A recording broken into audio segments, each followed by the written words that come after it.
Welcome to Crypto Sapiens, a show that hosts lively discussions with innovative Web3 builders to help you learn about decentralized money systems, including Ethereum, Bitcoin, and DeFi.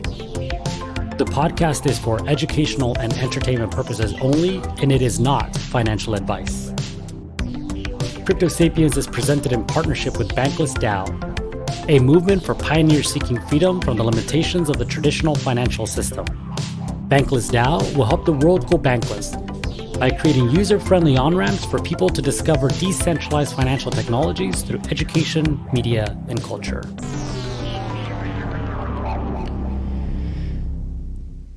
Hello, and welcome back to Crypto Sapiens. And today we are talking to Niran, founder of Panvala. We begin our conversation with a brief introduction to Niran and his crypto journey thus far. He recalls his initial thoughts of Ethereum and crypto as a whole were not very positive. It wasn't until he learned of Augur that he began to understand the possibilities of crypto and began to contribute to it. This eventually led him down the Ethereum rabbit hole as he realized that Ethereum was a tool that allows for, as he says it, rules to be written for any interaction between individuals or groups of people, like the rules for a board game. Except this game does not need an intermediary or game master because the network, the computers around the world, are promising to be an impartial game master for any rules you publish on the network. This made him wonder, what should we do with the technology if we have this toolkit for economic and social coordination that unlocks better cooperation for all of mankind? Eventually, this led him to develop Panvala and set its mission as a mass movement to reshape the way value flows in the economy to improve the stuff that we share. There are very few people that ask the types of questions that Niran does, or are able to dissect topics so precisely. I'm excited to share this conversation with you. So let's get started. Sounds good. So again, my name is Niran. I am the founder of Panvala. Before I became the founder of Panvala, it was really like my background is in software engineering. So that's what I do professionally. I was working at different startups, doing different apps, trying to now, you know how in the post-COVID world, everybody scans a QR code and pays their check with their phone. I was working at a company that did that sort of thing, and they still do it. So seeing that actually become real post-COVID, it's kind of refreshing to see. For me, I think the best way to understand who I am is to understand how I got into crypto in the first place, because I don't think my path is normal. So I came across Bitcoin. The whole digital gold thing seemed pretty straightforward to me. I didn't believe it at first. I thought it was these crazy nerds think they can make money from nothing. And then one of my friends was like, hey, have you read about this Bitcoin thing? So I was like, I guess I have to do some more research. And by the end of the stuff that I read, I was like, oh, nerds can make money from nothing. That's what this technology is. You can create new forms of money. Okay, cool. I get that. A couple years later, came across these guys. They said, hey, we're going to put a programming language in our money. And I'm like, that sounds like a scam coin. Why would you want a programming language in your money? I don't see how that makes it worth anymore. I don't see how that makes it better gold. These guys are just trying to do some sort of scam. So I kind of ignored it, but I ended up coming across a project called Augur. And at the time, I was really excited about prediction markets, this idea that if you let people bet on the outcomes of future actions, then you can get forecasts for anything. The same way you have a weather forecast. Imagine every news article about a future event had a forecast for those future events. That's kind of the vision that was in my head. I'm no longer as excited about that. I don't think it's going to pan out that way. But I was excited at the time. So I was like, hey, I'm going to contribute to this decentralized prediction market platform. Can never be shut down. All these forecasts will proliferate because all these different events will be able to be bet on. This is the future. So I started contributing, and they were using Ethereum behind the scenes. Augur was really one of the first dApps on Ethereum. But I didn't start contributing because I was excited about Ethereum. I was excited about Augur. They happened to be using Ethereum behind the scenes. And it was really using it that made it click for me what this technology was for, what it could do, what it meant.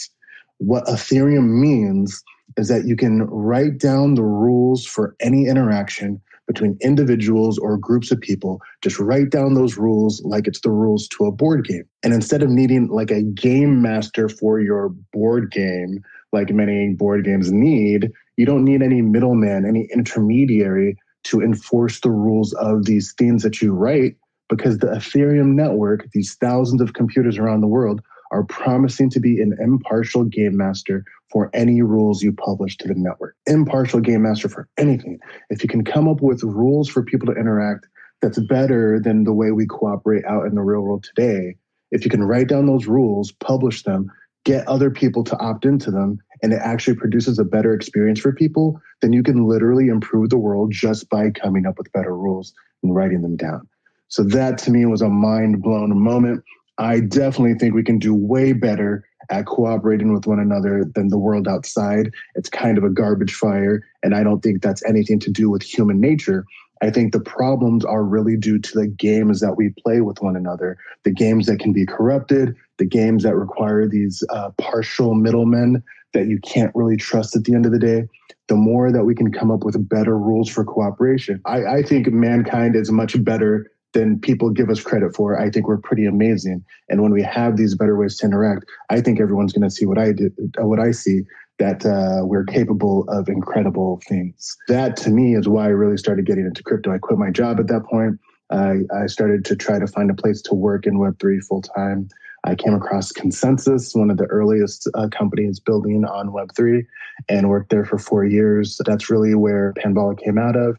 I did some security auditing there as well, worked on a couple other prediction market things. But yeah, like Panvala was really the third in a series of ideas about like what should you do with this technology? If you have this new toolkit for economic and social coordination that can unlock better cooperation for all of mankind, what should you build with that? So to me, I'm like, okay, the hardest problem we face is the stuff that we share. The stuff that we don't share gets better all the time. Our phones get better at an incredibly rapid rate because all these companies are competing and they know exactly who's going to pay for it.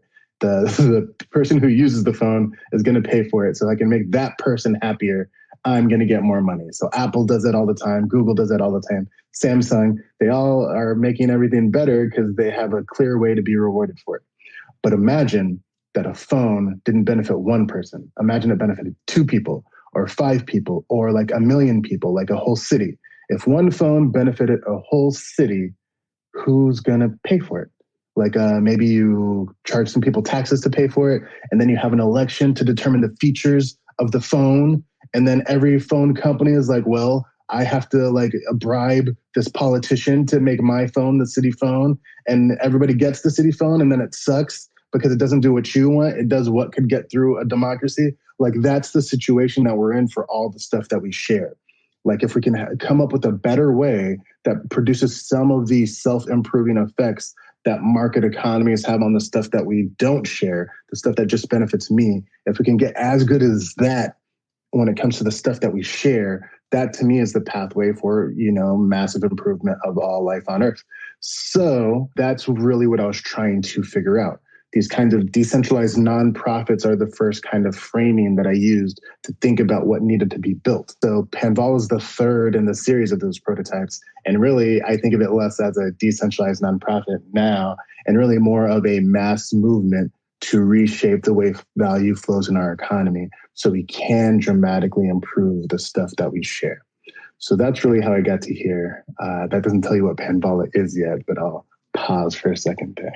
Well, I mean, yeah, thank you so much. I think for me, at least, it positions it nicely in terms of what it represents. And we can certainly jump into what it is in a moment. But it's really exciting to, hear both of your, I guess, introduction to crypto, blockchain, and even your initial reactions to what Ethereum was. But, through the actual application use of the blockchain, you perhaps sounds like you saw it a little bit differently. So that's really interesting and really a nice, fun story. Thank you for that. I really am interested, maybe before we get too deep into talking about Panvala, hearing about your thoughts of, these games that we play and changing the rules. Certainly I think there have been these games that we've played for decades, which affect the way that we work, the way that we earn, the way that we invest, et cetera. And, a lot of it is definitely fundamentally based on rules that someone else has created that maybe benefit them or a few, but definitely not the many. And so curious as to your experience now in Web3 and maybe even through the work that's happening at Panvala as how you see the rules changing and how those rules are starting to benefit more people, maybe through a single organization or just generally through a movement like Panvala. Yeah, that's a great question. So like when it comes to the games that we play as a society, when it comes to, making money, when it comes to allocating power and resources in our society, like there's some places where the rules are obviously biased in one way or another. And then everyone's like, oh, I wish we could change the way this works somehow, but we don't have the power to do that. There's a lot of places like that. What's more interesting to me is when the rules aren't biased. That is, like, assume, like, if in the American context, assume that the founding fathers sat down to write perfect rules that were actually embedded with the values that all men are created equal and endowed with these inalienable rights, like literally trying to create a society of equal. Just pretend that the fairy tale version of this, pretend that's what was happening. So like if you write down these rules and people start to play this game, like even in the early days, like it could start to work fine. But at the end of the day, it's impossible, in my opinion, to write perfect rules. Inevitably, people are going to find the corner cases, the ways they can extract more value for themselves, and the system will start to decay. If you go further in American history, you see people start to point out the things that are going wrong. Eisenhower in his farewell speech, it's like this whole military-industrial complex thing, they seem to have captured our democracy. You might want to watch out for these guys. FYI, peace out, I'm gone. Like he was pointing out a place where the perfect ideal system had kind of decayed. And that happens all over the place. And the founding fathers themselves were like, hey, the system that we put together should give you a couple decades, couple hundred years of, peace and prosperity. But eventually you're probably going to need another revolution. Like that's the context of what they were putting out there. They didn't expect the rules that they were putting in place to last forever. This pattern of decay and extraction happens all over the place. And to me, extraction is the core problem that we need to organize against as a society, as a movement in Web3, all over the place. Like the ability for people to get money for doing nothing by extracting value from me and you and other people and put it in their pockets.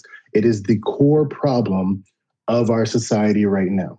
Because the better we get at doing technology, the easier it is for more and more people to find new ways to extract value from people. So many of the problems that people see are caused by this. When people are like, oh, like we should be getting dramatically high increases in like the quality of our health, our life expectancy. That should all be getting better. The quality of the homes that we live in should be going up. Like we're getting better at everything. The quality of everything should be going up.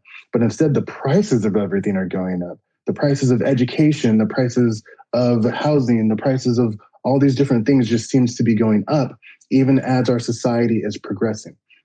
And the core problem that people see, everyone has a different lens on it. They're like, oh, it's the landlords are a problem. The big tech companies are a problem who are spying on all of us.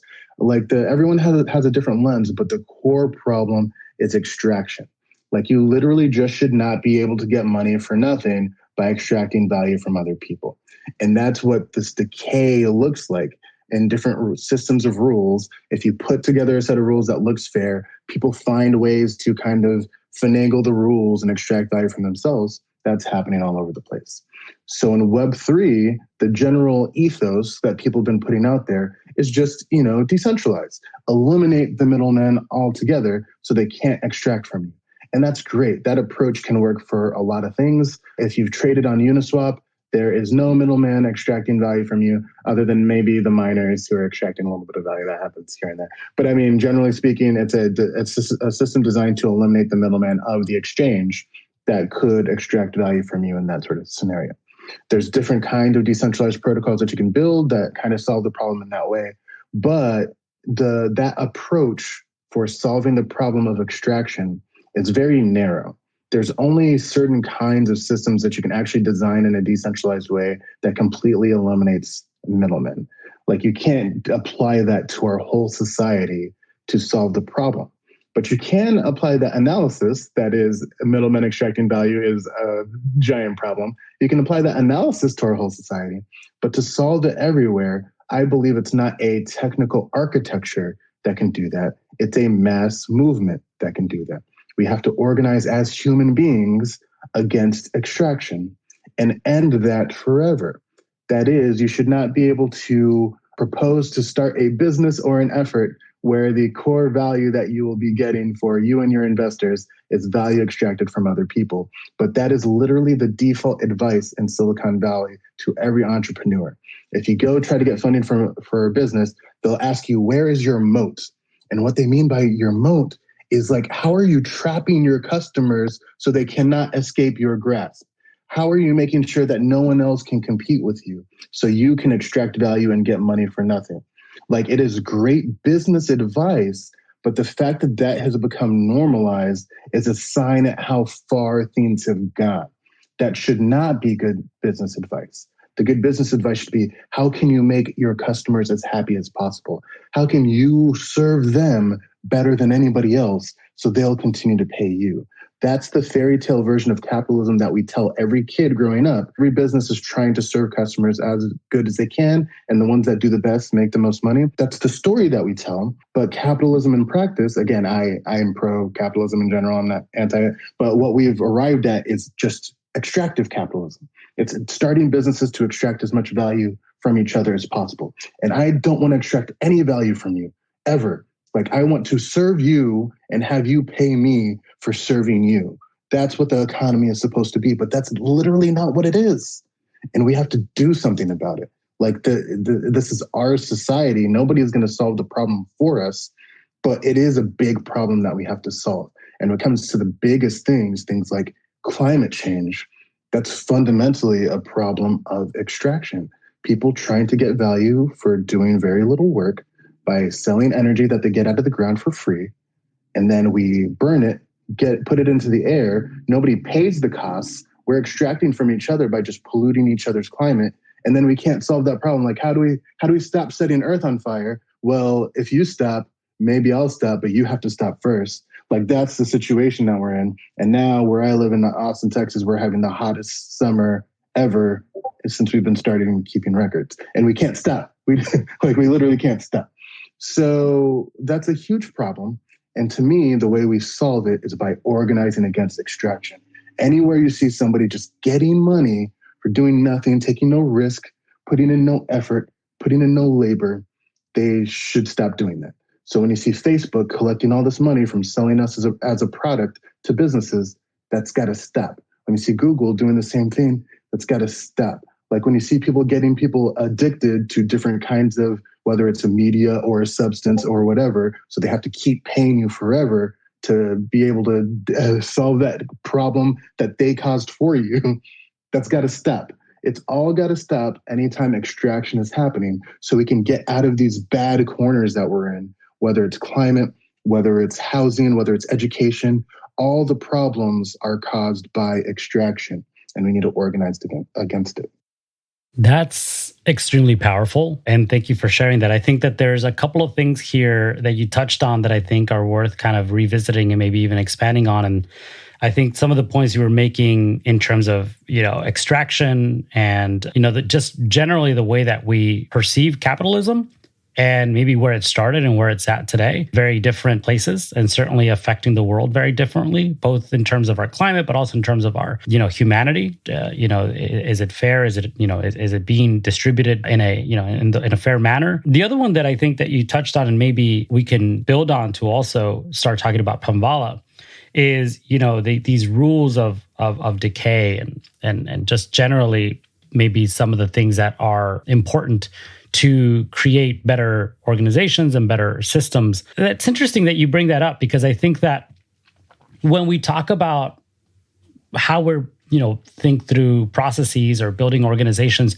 we think of these systems that, yes, maybe they're iterative, maybe they can evolve over time, but we don't necessarily see them as something that should die and decompose and maybe be recycled and reused and it comes back in some other way. We just see them as maybe forever lasting. I guess, what are your thoughts in terms of maybe how processes in the Web3 ecosystem have been defined so far, and maybe even how DAOs have been thought of and developed in terms of their long-lasting existence? And, and maybe should we consider decay as part of this natural, I guess, occurring process within everything, including the organizations that we build?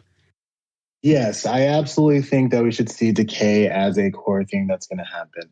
And because of that lens, like when I think of what's going to actually unlock value for many people, it's not necessarily a particular DAO, a particular structure, or anything like that. It's really the ecosystem of DAOs, the ecosystem of choices for you to choose from. So when something begins to decay and you see something better, you can opt into something else and leave the decay behind. And that's kind of the core theme that's missing in many parts of our society. It exists when it comes to the marketplace. Like, let's say BlackBerry, the phone company, stops innovating fast enough, stops serving people fast enough. Like, people will just switch and buy iPhones. And they did that. Like, when it comes to things that you buy on the market, we are not trapped in decay at all. It's great. Like, we have a release valve. But when it comes to things that we share, we are trapped in decay because we tend to want to put institutions at this base layer of things that live forever. And that's good. I don't think we want our government to dissolve and be switched out completely by something else periodically. Like, I think that would kind of suck. I like having a stable, long-lasting, military to, provide the peace, all that stuff. I think that's pretty good. But the problem is tying so much of what we do to things that live forever and cannot be changed.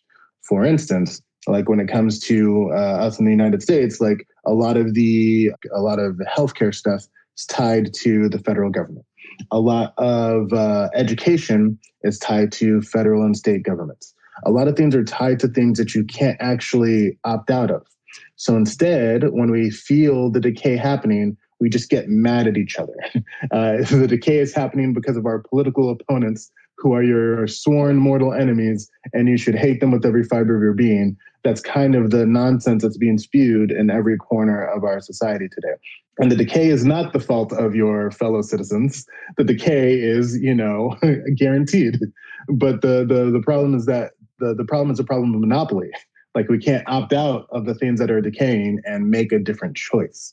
So to me, building systems where more of the base layer has an element of choice to it is kind of the key to exiting our stagnation. Like, some people think the key to exiting our stagnation is, again, defeating your opponents and making sure that they never gain power again. But I think that it's just, choosing something that works for you, letting them choose something that works for them. And that's how we iteratively get progress. So if you think of the more social systems that we're trapped in, the reason that I'm so focused on community life is because I think thinking of the way to solve problems as through your community first, rather than through a government or through a corporation, is the way to get choice as a baked-in feature of the landscape that's emerging. The more that things are done on a community basis, the more when you see that decay start to happen, you can say, hey, we need to get our shit together and fix our community. Or, well, my community doesn't want to do what I want to do, so I'm going to leave and join another community. That needs to be the process at work for so many of the problems that we face. And really, the reason that it's not is because communities don't have control over flows of resources in our society. We've given those flows of resources away. We've given them to the state, and we've given them to corporations. And when it comes time to do something with our community, we dig in our pockets and we see what's left over and we give some there. And it can work. Like, there's a lot of vibrant communities that exist, whether they're civic organizations, arts organizations, churches, parent-teacher associations. There's lots of community organizations that work. But for them to be able to solve problems on the scale that is necessary, they need to have access to more resources than they do today. So that, to me, is the key. Like, if we can solve two problems at one time, that is, if we can end extraction by organizing a mass movement to push back against any time someone is trying to extract value from me or you. And if we can use the value that we shift away from people extracting to communities to solve the problems that we face, that gives us an economy where no one is trying to extract value from you. And it gives you a framework in which you can choose the community that you want to solve problems with dramatically more resources than communities had available to them. So when I think about the broader DAO ecosystem that's happening, I don't think in terms of like what any innovation that any particular DAO is doing. I want all the DAOs to grow. As long as people are participating in a DAO, I love it, because that to me is a community. And that's going to be one of the options on the table for people to choose from. And the work that I want to do is giving every DAO vastly more resources than they have, every Web3 community vastly more resources than they have. And once we demonstrate that, going to every community in every city you and I are in and making sure that they have vastly more resources to work with so they can solve the problems in front of them. If we can do that, that to me is the path to a dramatically better, a dramatically more prosperous, and a dramatically happier world for all people, not just techie people, not just people who share my political beliefs. Like, I want everybody to get what they want. And the path to doing that is organizing against extraction and shifting values to communities that you can choose. So instead of being locked into stagnation, you make choices all the time about the people you want to work with the resources that have been freed up for you to allocate. Wow. Yeah, that's wonderfully said. And I think beautiful segue into some of the more recent initiatives that are happening over at Panvala. So maybe we could introduce just generally Panvala and, some of the work that was being done there early and maybe some of how it's evolved, and introduce some of the new initiatives like stamps. Sounds good. So Panvala is a mass movement to drive every single dollar spent on marketing in our economy into the budgets of communities. That is the framing that we're using to, again, shift value away from people who are extracting it today, these advertising middlemen, and shift it into the budgets of communities to dramatically increase the resources they have to do what they want, to solve the problems they see. Like, if you see every dollar spent on marketing to get your attention, to get your business, that is a dollar spent to change your behavior. It's a dollar spent to get you to go in the door of a specific business, to go to a certain website online, to buy a certain food, whatever it is, they're trying to change your behavior. And at the end of the day, you control your own behavior. So if you and I organize to make sure that we're controlling our own behaviors in ways that drive value to our communities, that seems like a very straightforward thing. Like, it doesn't seem like anything impossible, maybe hard, but it should be under our control. If marketing dollars are spent to change our behavior, we should be able to control where those dollars go. I can't do that alone. I can't change where the marketing dollars spent to change my behavior go. Like, I can't just say, oh, I'm only going to go shop at businesses that give me more money. That's just shopping at the cheapest stores. Like, that's already something you can do alone, and it doesn't work that well. But if we use our combined power, if we organize as a mass movement to shift where marketing dollars go, then we can all work to shift where those dollars are spent, so that when a business wants to get more customers in the door, the default thing they do is fund the communities their customers are in. That's the world that we're working to build. So the mechanism that we use to do that is Panvala stamps. And before I get into what Panvala stamps are, I want to talk to you about the analog version of Panvala stamps that already exists, that you've probably already used yourself, especially if you grew up in the US. And what I'm talking about is Box Tops for Education. Box Tops for Education is a marketing program from a cereal company called General Mills. They have dozens of brands of cereal, and on the shelf in the grocery store, there are several dozen cereals to choose from. So General Mills, the cereal company, they want you to buy their cereal. When you see all those choices on the shelf and you're trying to buy cereal for your kids, they want you to ignore all the other options and only buy General Mills cereal. So the way they get you to do that as a parent is they say, hey, parents, if you buy our cereal and you keep the top of the box, like cut off the cardboard top of the box, take it to your kid's school, we'll fund your kid's school based on how many box tops you collect. So what they're doing is they're literally giving control of their marketing budget, because that's what they're spending, to parents to spend in a community they want to support. That to me is revolutionary. That to me is the way every single marketing dollar should be spent in our economy. And that to me is what we can aggressively grow and scale to apply to not just every school, but to every community, including schools, not just to cereal, but literally every company you interact with in our economy. And not just cardboard box tops, but maybe NFTs that represent something, that value that you can take to your community. So that's what Panvala stamps are. It's just like that box top that you collect when you make a purchase from that cereal company, except it's from any company that wants to get you to do anything, whether it's making a purchase, signing up for a mailing list, subscribing to a podcast, whatever it is they want you to do. Instead of buying an ad and making Mark Zuckerberg richer so he can buy more land in Hawaii, instead of doing that, they mint a stamp. And that stamp is worth money that the collector of the stamp can take to literally any community they want to fund. So instead of just going to the businesses that are putting ads in front of your face, what you do is you go to businesses that are offering the highest value stamps, the ones that are giving the most value back to you to take to your community. Those are the businesses that you need to do business with to make this change happen. Because literally every time you're collecting a Panvala stamp, you're doing work that shifts value in our economy. You're shifting marketing dollars to be spent in businesses. And the more we all collect stamps, that's our leverage. That's what this movement feels like. That's the pressure that we're putting on our current economy to shift the way that it works. Whenever you collect a stamp, that's the pressure that you're putting on. So that's why we go from community to community to show them how and why to collect these stamps, to show them that they can fund the events that they put on, the grants that they give out, whatever it is they do, that they can fund them by collecting stamps. And that when they collect stamps, they're not just getting that dollar value on the stamp that's there today.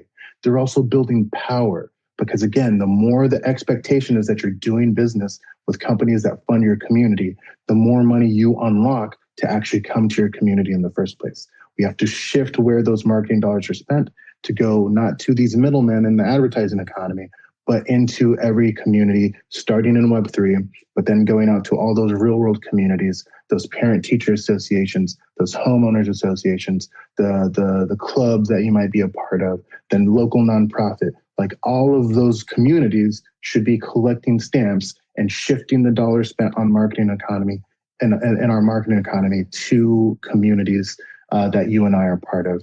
That's how these stamps work, and that's what they do.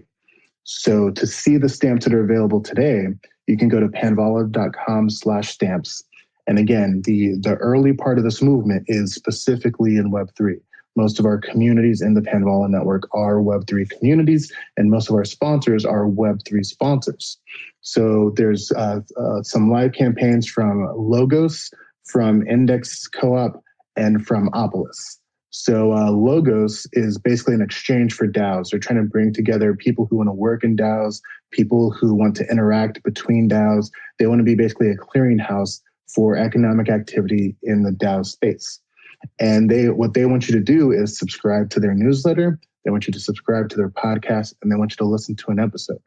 And if you do those things, you earn stamps each time. Each of their stamps are worth $1.50, and you can earn up to 7 of them for $10.50 total. That, again, you can take to any community you want to fund. So you collect those stamps, or you're earning money for the communities that you support. Those stamps aren't worth anything to you. You can't redeem them for values for yourself.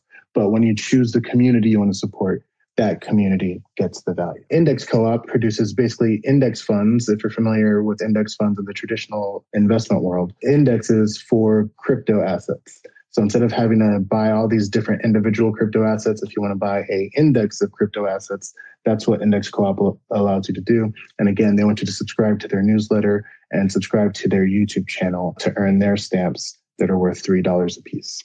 And then lastly, Opolis is basically an employment benefits organization for the decentralized world. If you're working for DAOs, you're not getting those tax forms you need, probably not getting the health insurance. Opolis is the way you get those benefits, by becoming a member. And to earn the stamps that they're giving out, you refer people to join Opolis. One referral gets you a stamp worth $5.28. And then if you get up to, was it 5 referrals? I think it's 5 referrals, gives you the $52.80 stamp. So those are the currently active stamps that people are collecting. And again, that's how people are funding their communities. The communities that build up the most robust stamp collecting culture are the ones that end up being the most successful in this model and are really the core of this movement. And especially if you're familiar with box tops for education, you kind of already know what a culture of stamp collecting looks like. It's that culture of box top collecting. It's where the parents are saying, hey, let's make sure we get the cereal. Make sure you cut off the top of the box and take it to your school. It's where the Parent-Teacher Association is highlighting the people who are collecting the most box tops to make sure that they're getting the most funding. Like, it's very much a cultural thing. At the end of the day, Panvala is a social movement. And I think Web3 as a whole is a social movement. But Panvala in particular is about changing the culture of each and every community to make sure that we can push back against middlemen by collecting stamps. That's what it's all about. So it's really about teaching people what that looks like, how to be successful, and encouraging the communities that are succeeding to keep on going. Because at the end of the day, this is a movement that goes step by step. Maybe a year from now, we've proved that every dollar in Web3 should stay in Web3, so it becomes the default way to market within Web3. But maybe after that, we go to New York City, we go to San Francisco, we go here in Austin, and we show, hey, every marketing dollar that's spent in our city should stay in communities in our city. And we prove that that can work for the normal kinds of communities that people are a part of. And then we go everywhere and say, hey, like, this is how it should work every single place in the world. Like, all marketing dollars should go to communities. Here's how you do it. Here's how communities online have been successful. Here's how local communities have been successful. This is what you need to do to reclaim that value that at the end of the day already belongs to you. It's just being extracted by middlemen. That's what we're here to do. We're trying to build a world where every time you make a purchase and you get a receipt today, you're also getting a stamp that funds your community. That value is already there. It's just going to middlemen, and we want to put it back in your hands to be able to take to the communities you want to be a part of so you can solve the problems that you see in our world and the ways that you want to solve it with the people you like. You don't have to defeat your opponents anymore if we can dramatically increase the budgets of every community across our society so people can solve problems in their own way, and we don't have to deal with decay and stagnation anymore. We can see progress and prosperity instead.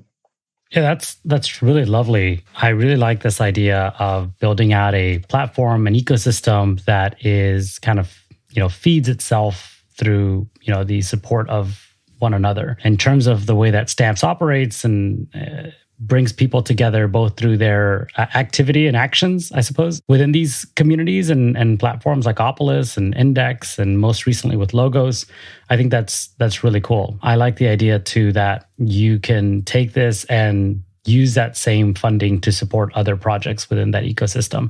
So that's really fun. So in terms of like when someone wants to take these funds or the amounts from these stamps to another community, do these communities then need to subscribe, or are they free to cash the funds that are backing that stamp, without necessarily needing to subscribe to Panvala? Yeah, so they're totally free to cash it out. The Panvala runs on its own currency, but it's not something that you have to hold. So once your community collects stamps and each quarter gets the payouts from the stamps that you've collected, you can sell that instantly if you want and fund all the stuff that you care about. The people who hold on to the PAN tokens and stake the PAN tokens, what they're effectively doing is earning dues credits, because eventually the way this network operates itself is that there's going to be a cut from the stamps that go to fund the common needs of the network. Again, governed by the communities themselves. It's not a cut coming from some third party. The network is governed by the communities that are part of it. So when people say, hey, we need to have 10% of what's coming in to fund these operational costs for our network, that's the general way it'll work. But right now we're in a state of surplus where there aren't any dues being taken out. So everybody is zeroed out for dues. But when there's the surplus available, the communities that get to benefit from the surplus are the communities that are staking, the ones that actually own a part of the network. Those are the ones that get the surplus. Communities don't need to stake. They don't need to hold PAN in order to collect stamps and cash them out. It's just that while we're in a state of surplus, the communities that are holding and staking are going to get more resources. And at the end of the day, in the future, when there's no surplus remaining and the communities are charged dues out of the stamps they collect, the communities that stake are going to pay less dues because staking earns dues credits. Got it. Okay, that makes sense. And now, I mean, you've introduced the PAN token here, and I don't think we even had a chance to talk about that. So, would you like to briefly just talk a little bit about that token and how that connects to the ecosystem as a whole? Absolutely. So the deal with the PAN token is that we like to think of it as the most boring part of what we do. Again, the core of what we do is people focused. It's literally collecting stamps, teaching communities how to collect stamps, and getting more and more communities building up that culture that allows them to capture more of the marketing value that they create in our economy. The token exists to basically bootstrap this network, to provide that surplus that I was talking about, so that when people are collecting stamps, they actually have more value than the stamps have available. And then at the end of the day, if we can build up a flow of value, if we shift the marketing expenses in our economy to flow to communities, the token allows people to actually store value in that flow. Because Panvala's token works differently than any DAO you've heard of. We don't think of it as a treasury. We think of it as literally a flow of resources that's coming in from sponsors and going out to communities. If you imagine that nobody is holding the PAN token, which is totally possible, imagine everybody sells it. The flow going into the system is from the sponsors who mint stamps, and the face value of the stamps that they're minting is the PAN that they're buying off the market and putting back into the token supply. The value that's coming out of the token supply is programmed into the system like Bitcoin's inflation curve. It's a half-life of 4 years for whatever's in the system. So again, it's not correct to think of it as the treasury of the system. It's better to think of it as a gizmo that if people want to store value in PAN and the flow of sponsorship payments, they hold on to PAN, and then the flow of value continues. But basically, the design of the contract that holds the PAN when it's been spent by the sponsors, basically they're depositing tokens back into the system. The reason that half-life of 4 years is there is to basically stabilize the flow of value through the system. That is, imagine everybody wanted to sell at once, but the sponsorship value is still continuing. Basically, the market would drop, the price would drop dramatically, but the sponsors would buy up the tokens on the market, put them back into the token supply, and then this process would continue. So that makes dumping the token kind of like not a sensible thing to do if there is a stable flow of sponsorship payments flowing through the system. So the way to think about it is the logic of the contract that locks up the tokens counteracts changes in price of the system in both directions and makes it hard for the price to go up and makes it hard for the price to go down, to make it easier for people to store value in the flow of sponsorship payments if they want to do that. But again, it works if nobody does that. It works better if lots of people want to do it. But that's kind of how the system is designed. Okay, that makes sense. So what is the vision, I guess, long term? I know Stamps is an initiative that just launched recently, and with the support of these really meaningful projects in the Web3 ecosystem, what is the long-term goals in terms of how Stamps will continue to grow within this ecosystem, and anything else on the horizon? So stamps are the main event of Panvala. Again, our mass movement is about shifting where marketing dollars flow. And the way to shift where marketing dollars flow is to collect stamps. So stamps are the main thing. We want each and every one of you to be stamp collectors, both for the communities that you're part of in Web3. And again, when we start bringing on communities out of Web3, showing the communities that you're a part of in the city that you live in how to collect stamps is going to be a core part of this movement. So we want to continue to have more stamp campaigns going within Web3, and so we can prove to each and every community that dollars spent to market in Web3 can and should stay in Web3 communities. That's not happening today. That's the change that you and I are going to make happen. And we're going to make stamps basically the default way to market in Web3 so that all of those dollars stay in Web3 communities. That's what we're doing. That's the current phase of our movement. So that looks like many more sponsorship campaigns, many more stamp campaigns by Web3 companies, and it means many more communities in Web3 collecting stamps. That is the core focus of what we're doing right now. We're going to prove that that works. We're going to prove that stamps are a better marketing tool than everything else out there that people are doing to market their businesses. Because again, spending money in the communities that your customers are in is obviously the best way to spend marketing dollars, and we're going to prove that. Once we've proven that within Web3, then again, we need to go out into the real world. This is not a technological movement. This is not about giving techie hipsters more resources to do everything they want, although it includes a lot of that.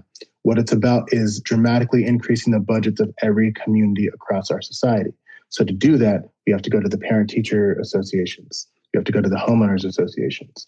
We have to go to the nonprofits in your city.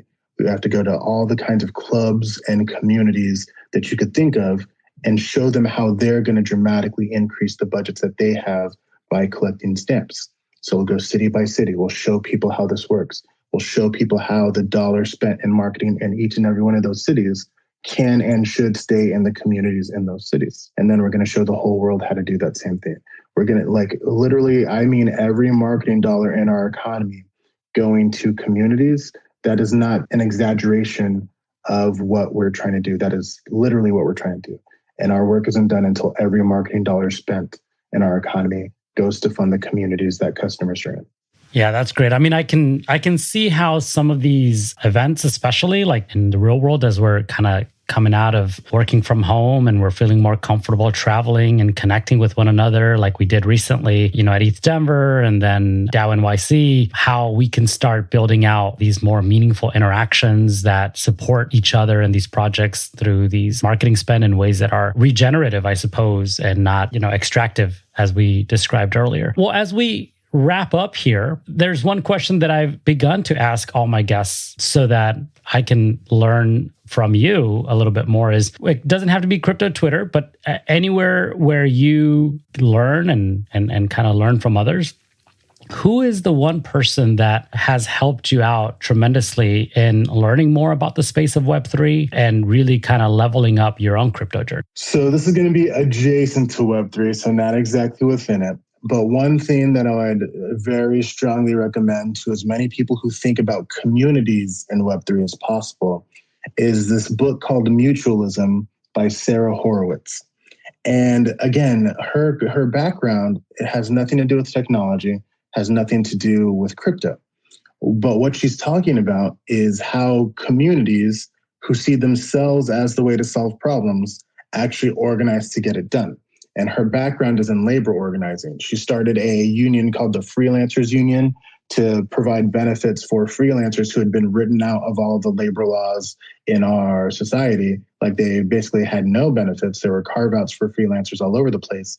So really, if they wanted to be able to have anything like that kind of stability that people are used to, they had to organize to get it done, and they did. So that's her background in actual people work, helping people come together to solve the problems that they face.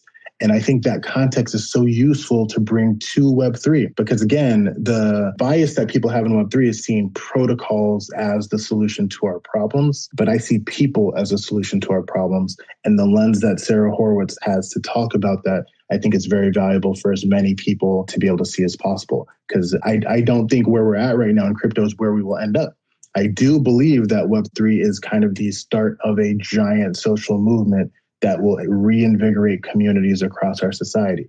But for people to be able to execute on that, I think we are the people who will do it, but we don't necessarily have the knowledge to do it yet. And we need to learn from as many people adjacent to Web3 as possible.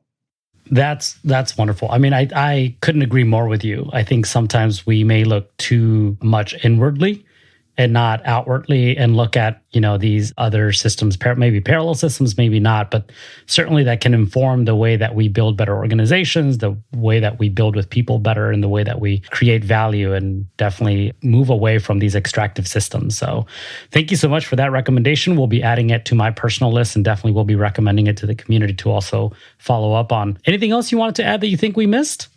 I think that's it. I just want people to be able to see, if you come across friends or people on Twitter who talk about the problems that are going on in our society and they seem defeated, they seem despondent because they don't see any way that we're going to solve them. I hope that you can get a sense of agency from the work that lies ahead of us. because I fundamentally believe that we will solve the problems that we face, whether they're political problems, social problems, like people just hating each other for no good reason. Like, I think we're going to power through that. When it comes to climate problems, I do believe that we're going to solve them. And I believe that the people who will be responsible for that solution are you and me. Like, if you can see a path to actually solving the problems that seem the biggest, the most problematic to you, like, I think it gives life more meaning.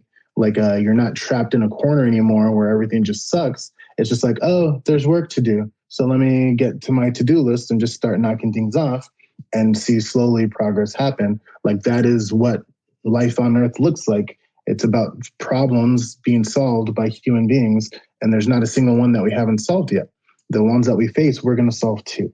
So I hope at least that if I could leave anybody with anything, I hope it's with a sense of agency that the problems that we face are within our grasp to solve, and that you're going to be the people who solve them. And that's a wrap. I really enjoyed my chat with Niran, and I hope you did too. The Panvala movement is a crucial one, not just for the success of Web3, but in my opinion, the success of humanity as a whole.